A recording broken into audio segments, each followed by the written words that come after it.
Okay, so this is NCEA 2011 probability question 3b. It says, now this is relates back to question A. It says, find the probability that a randomly selected survey or respondent who has a vegetable garden lives in an urban area. Well, if we come back to this one over here, look, there's two ways in which you can do this problem here. But we're talking about a survey respondent who has a vegetable garden.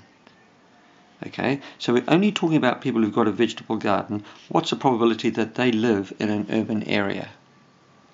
Well, if you look back over here, we're only talking about those who have a vegetable garden. So only talking about these people here.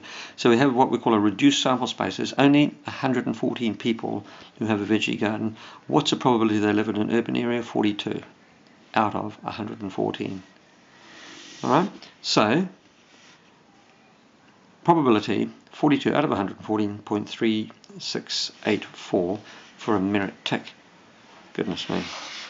A harder way of doing the same problem, but this is conditional. Okay, find the probability that a randomly selected person who has a veggie garden lives in an urban area. What they're saying, what is the probability that the person lives in an urban area given that they've got a veggie garden?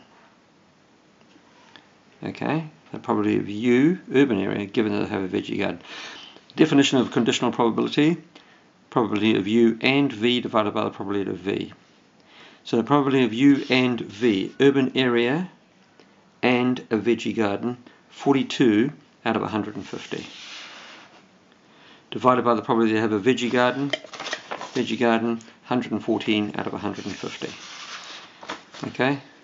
And then that would be 42 out of 150 times, you turn this one upside down, 150 over 114. They cancel out. And you get 42 over 114, which is the same thing. But I personally think that that's a much easier way of doing the problem.